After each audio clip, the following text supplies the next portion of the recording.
예, 저희는 이어서 누리호 관련한 대담 바로 이어가도록 하겠습니다. 오늘 장영근 전 한국항공대 교수 나오셨습니다. 어서 오세요. 네, 안녕하십니까? 예, 네. 안녕하십니까? 네. 자, 오늘 새벽이었습니다. 누리호 4차 발사가 성공적으로 이루어졌는데 혹시 생중계로 보셨습니까? 네. 맞습니다. 네. 이게 굉장히 긴박하게 뭐 센서 이상에 대한 막 그런 신호도 있었고 네. 기존보다 한 18분 정도 지연돼서 발사되기도 했는데 전반적으로 좀 어떻게 보셨습니까?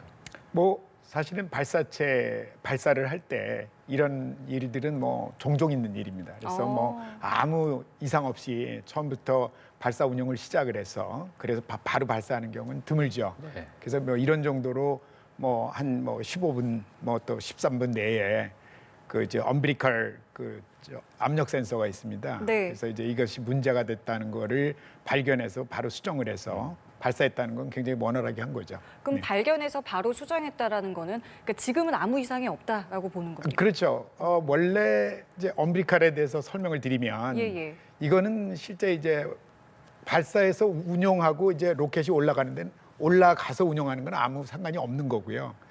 이 역할이 뭐냐면은 이 엄브리컬이라는 게 뭐냐면은 이제 발사체 로켓이 있고요. 그 발사대 타워가 있습니다. 그러면 이제 발사대 타워에서 발사체가 발사하기 직전까지 거기에 보면 전력도 공급해주고 뭐 추진제에 대한 공급도 일부 있고 뭐 각종 데이터도 교환하고 이래야 됩니다. 그래서 이제 그런 공급 체계를 우리가 일반적으로 엄브리컬이라고 그러는데 예.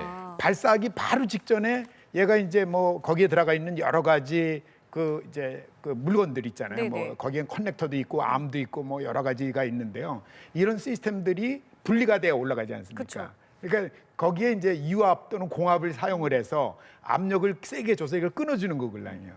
근데 그게 이제 센서, 압력 센서가 이상이 있다는 얘기는 그걸 이제 실제로 끌 수 있는지 없는지 압력을 가하는지 그걸 모르니까 그걸 확실히 센서가 이상이 있어서 이제 그걸 수정을 해서 고친 다음에 이미 올라갔다는 얘기는 얘가 원활하게 이미 엄빌리칼이 지상에서 발사대에서 이렇게 분리가 됐다. 네. 쉽게 하면 끊어졌다. 이렇게 보시면 됩니다. 네. 자, 이번 발사의 의미를 조금 짚어보면 어쨌든 민간 기업인 한화 에어로스페이스가 주도를 한 4차 발사가 성공적으로 마무리가 된 건데 아마 발사 전 과정을 다 지켜보셨을 것 같습니다. 이번 민간 주도의 발사 어떤 의미가 있다고 보십니까? 뭐 사실은 이제 우리가 우주를 얘기를 할 때 네. 결국은 이제 우주 산업을 얘기하지 않을 수가 없고요. 우주 산업을 얘기할 때는 보통 이제 우리가 올드 스페이스와 뉴 스페이스라는 개념을 얘기를 합니다. 그러니까 올드 스페이스라는 건 우리가 주로 지금 올드 스페이스를 하고 있는데요. 결국 국가 주도의 우주 개발 사업을 하면서 대부분 국가 기관, 우리 같으면 이제 그 항공우주연구원이 하는 거죠. 네. 그런 주도로 사업을 하다 보니까 산업 쪽에는 신경을 쓸 여력이 없었어요. 그리고 이제 올드 스페이스 시대에는 이런 산업을 할 수 있는 그런 발사체, 저비용으로 발사할 수 있는 기회도 없고요. 그러다 보니까 이제 인공위성도 상당히 제한적인 숫자, 규모의 경제가 안 된다. 이런 차원이 되는 거고요.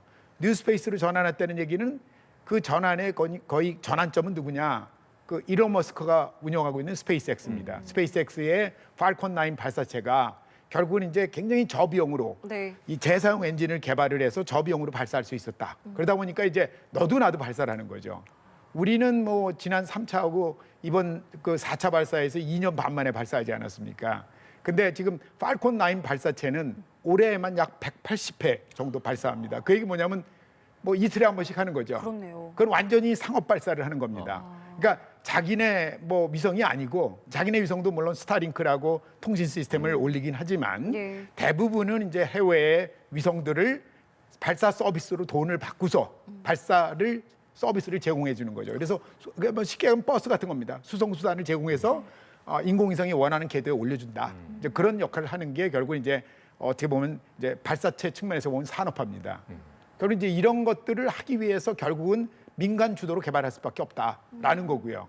이번에 뭐 민간 주도로 하는 거를 여태까지 못했다가 어떻게 보면은 이제 4차 발사에서 실제는 뭐 하나 에어로스페이스가 아직은 뭐 그러니까 발사체 실제는 제일 중요한 건 설계입니다. 전체 예. 체계 설계를 해야 되는데 체계 설계 능력은 아직은 없는 거고요.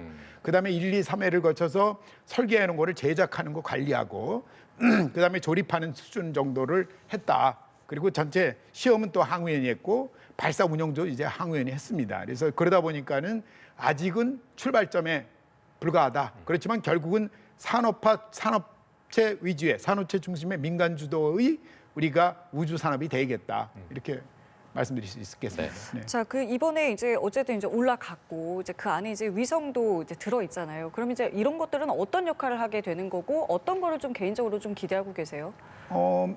이제 이번에 발사했던 거는 이제 4세대 중형 위성 3호라고 이제 무게가 한 발사할 때 무게가 한 516kg 정도 되는데 얘가 메인 주 위성입니다. 쉽게 얘기하면. 그리고 거기에 12개의 큐브셋이라는 게 이제 큐브라는 게 직류면체인데 작게는 뭐 한 3kg에서 큰 거는 뭐 한 20kg 미만 정도의 작은 위성들이 지금 함께 이제 발사가 된 거죠, 사실은. 그런데 대부분 다 어떻게 보면은 아직까지도 우리가 이게 상업 발사가 아닙니다. 왜냐하면 돈을 받고 하는 게 아니고 국가 주도로 하면서 어떤 기관에서 개발한 것들을 또 돈을 받지 않고 직접 이제 발사를 해서 어떻게 보면은 발사체의 신뢰성을 확보한다.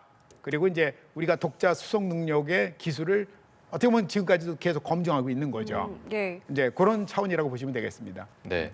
자, 이제 앞으로의 계획을 저희가 좀 봤을 때 2027년까지가 정부가 이제 누리호를 2차례 더 발사하겠다라고 밝혔고 8차 발사 이후부터는 매년 1회 이상 발사를 하겠다라고 발표를 했습니다. 이게 보통 아까 이제 스페이스X를 비교해 주셨지만 매년 180회 이상은 지금 당장 너무 힘든 단계일 것 같기 때문에 보통 몇 번까지 발사를 할 수 있고 앞으로 반복 발사를 하면 이게 어떤 점에 좀 도움이 되는지 이 부분도 궁금합니다. 사실은 이제 이게 가장 큰 문제가 반복 발사 이전에 누리호라는 거는 이제 소모성 발사체예요. 소모성 발사체라는 거는 한 번 쏘면 다 버리는 겁니다. 아. 예. 그러니까 이제 누리호 발사하는데 약 1,000억 이상이 들어요.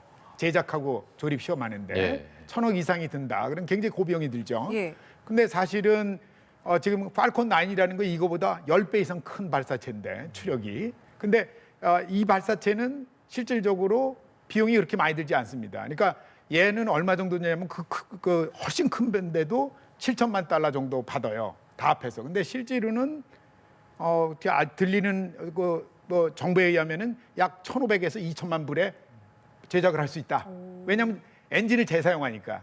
1단이 떨어지면 무지하게 큰 엔진인데 네. 그거를 자기 발사한 위치로 원위치로 회수를 합니다. 그 재활용을 하는 그렇죠, 거군요. 그렇죠. 그래서 이제 지금 많이 한 거는 거의 30회 정도 재활용을 하고 있죠. 아, 그러니까 예. 이제 굉장히 가격이 다운되는 거죠. 지금 현재.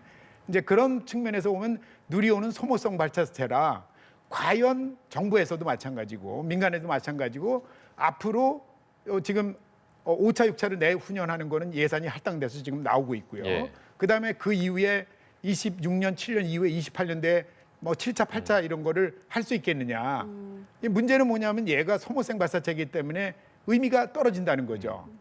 그리고 또 한 가지는 뭐냐면은 이제 차세대 발사체를 개발을 하고 있는데요. 네. 그 발사체도 현재까지는 원래 로직이 재사용 엔진이 없었어요. 아, 그래서 네네. 이번에 또 이제 엊그제 국가우주위원회를 통해서 국가우주개발진흥 계획을 수정을 했어요. 그러면서 이제 차세대 발사체에 기본적으로 재사용 엔진을 이제 개발해서 활용한다라는 걸 놓습니다. 그러니까 이게 이제 지금 사실은 정부 간의 내에서도 아직 정확하게 확정이 안 된 거죠.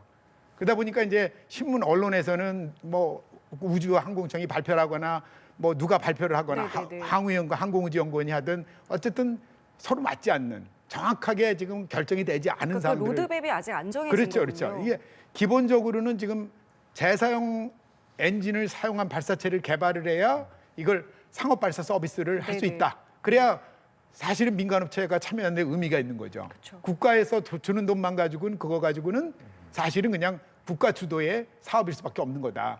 결국 민간이 내 돈을 투자해서 이걸 상업해서 내가 돈 벌겠다. 이런 정도가 돼야 된다는 거죠.